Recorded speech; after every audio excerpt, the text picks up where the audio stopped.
di jam 11 malam. Itu tuh saya main HP ngedengerin musik, tiba-tiba kaki saya ditarik, bener-bener ditarik dari tempat tidur, ditarik kayak gitu, ditarik.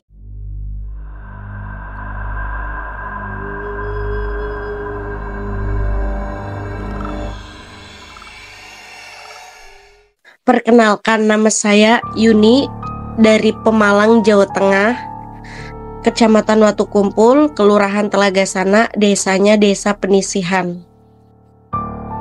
Itu di kampung saya itu masih mistis karena di pegunungan. Waktu itu tahun 2010. Saya setelah lulus dari sekolah SMP. Seperti biasa, saya mandi, menjelang maghrib mandi, saya bertata rapi, pergilah ke musola terdekat dari rumah sekitar melewatin tiga rumah. Tapi rumah saya itu tuh di perkebunan, jadi untuk ke rumah tetangga itu agak jauh ya, sekitar 100 meter kayak gitu. Dan rumahnya tuh dikelilingin bambu-bambu, pepohonan gitu. Hanya ada jalan setapak untuk menuju pergi ke ladang. Nah, pada saat itu saya itu pergi dong ke musola untuk mengaji.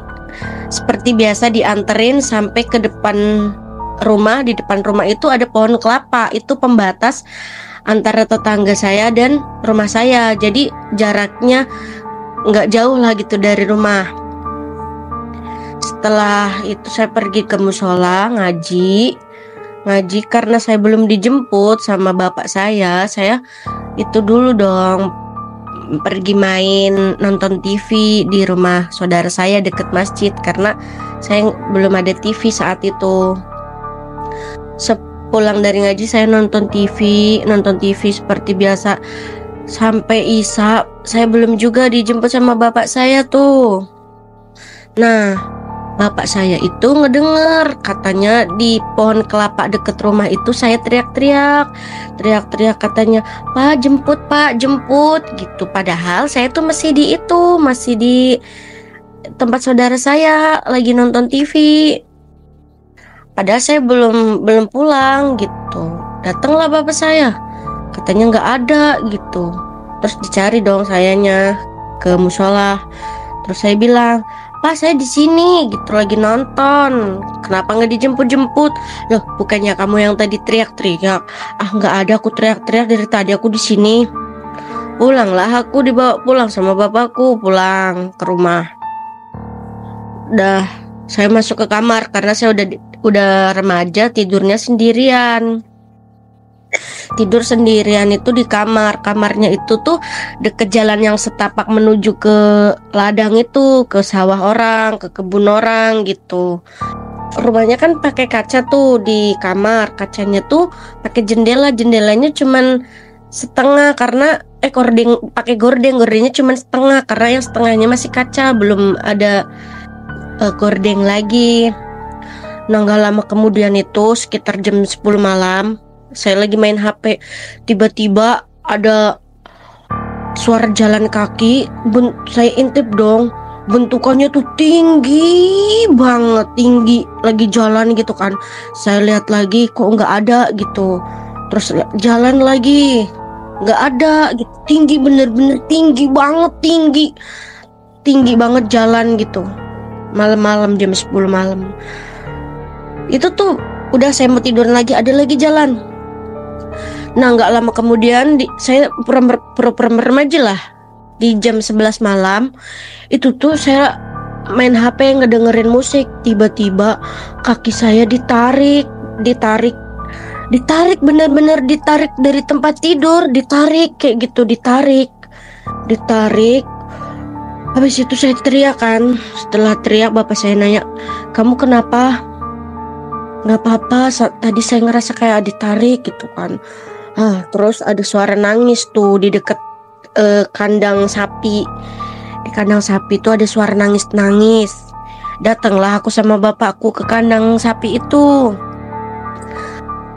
Saya itu 2 bersaudara, adik saya itu diangkat anak sama Pak D saya, mama saya di Jakarta. Jadi di rumah cuma saya sama bapak saya. Nah terusan setelah itu ternyata di kandang sapi itu udah ada orang bentukannya tinggi banget. Tahu lagi makan kepala sapi gitu kan. Langsung disenter. Setelah kami senter dia menghilang. Pergilah kami ke kandang sapi itu. Ternyata sapi kami sudah dimakan. Sudah dimakan kayak gitu kan. Paginya ternyata ayam kami juga dibawa sama itu, tapi bentukannya bener-bener tinggi banget, tinggi hitam, dan kami tuh ngelihat itu tapak kakinya tuh nggak ada, kakinya bener-bener nggak ada, nggak tahu itu tuh nggak tahu hewan atau manusia atau makhluk apa, bener-bener tinggi banget, tinggi mukanya tuh kayak berambut gitu kan, tinggi banget. Habis itu masuklah kami ke dalam kamar itu. Besoknya ayam pun hilang, tapi hilangnya hanya kepala ayam saja. Ada ayamnya tuh ada 4, udah nggak ada kepala ayam kami. Nah nggak lama kemudian mama saya pulang tuh dari Jakarta ya. Tidurlah sendirian mama aku habis Isya tuh. Mama aku tuh, kami kan tidurnya belum ada lampu, masih pakai lilin karena belum punya lampu, masih jarang orang punya lampu gitu, karena masih kebanyakan di desa tuh masih pakai itu api gitu, api apa sih yang pakai minyak tanah. Mama saya tuh tidur sama perempuan, katanya perempuannya tuh cantik, tapi tangannya ada 6, jarinya ada 6, orangnya putih banget, katanya jarinya ada 6. Terus teriak kaget, wih serem. Habis itu kejadian lagi, tapi ini beda cerita. Waktu itu tuh saya punya tetangga yang agak deket dari rumah, yang di bawah pohon kelapa itu ada rumah satu kan. Rumahnya tuh suami istri, punya anak 1, anaknya masih kecil. Nah anaknya namanya Tia, mamanya itu namanya almarhumnya itu sebut saja Melati ya, karena saya lupa namanya karena itu udah lama banget, udah tahun berapa ya. Terus dia itu kan mamanya si Tia ini untuk pergi ke kebun untuk mengambil melinjo yang buat keripik. Dia naik pohon, jatuh dong. Nah jatuh di belakang rumah aku. Terus abis jatuh itu dia nggak bisa jalan, digendong sama orang yang lewat. Tuh laki-laki digendong karena menemukan dia dalam keadaan jatuh. Pulang ke rumah, setelah 2 hari kemudian dia mati separuh. Jadi badannya itu dari pusar sampai ke bawah itu tuh sudah membusuk.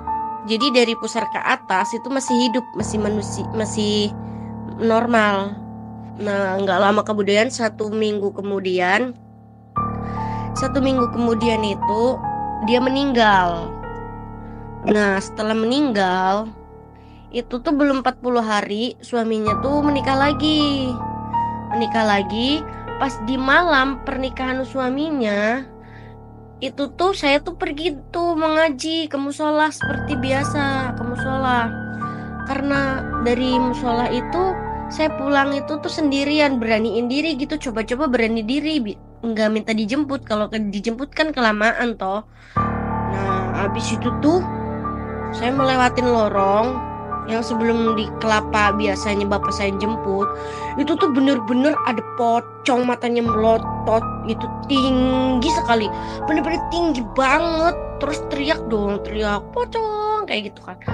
Terus tetangga itu kan masih nenek saya. Nah nenek saya tuh bilang mana kayak gitu, mana itu kayak gitu, bawalah batu besar. Terus ada satu pemuda nanya, ada apa Yuni gitu.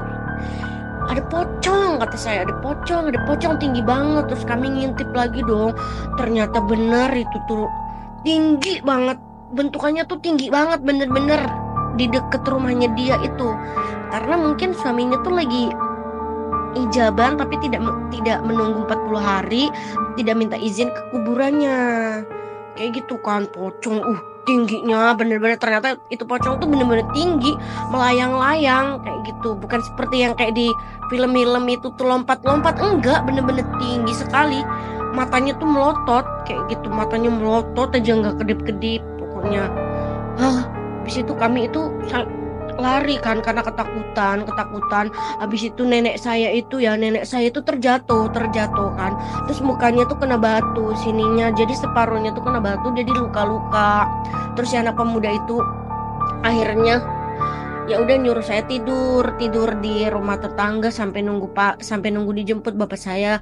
Bapak saya tuh kalau di rumah nonton TV suka lupa ngejemput anaknya kayak gitu, karena kan memang gelap jalan ke rumah saya tuh sangat gelap kayak gitu.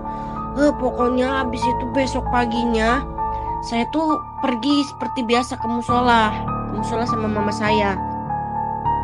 Tapi kali ini perginya sama mama saya pagi-pagi subuh. Nah, subuh tuh masih gelap dong, masih gelap banget kalau di desa ya, jam-jam 4 subuh. Zaman dulu tuh jam 4. Itu tuh kayak ada binatangnya bentukannya kayak guguk, kayak guguk, kayak kucing, tapi mukanya tuh manusia lagi jalannya tuh lompat-lompat gitu kan.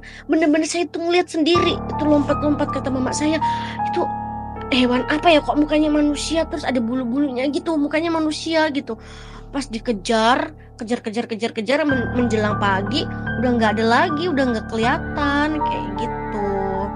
Yaudah sih segitu aja. Terus ini untuk part yang ketiga ya, tapi beda cerita dan kisahnya bukan diambil dari kisah aku, tapi dari kisah tetangga desaku.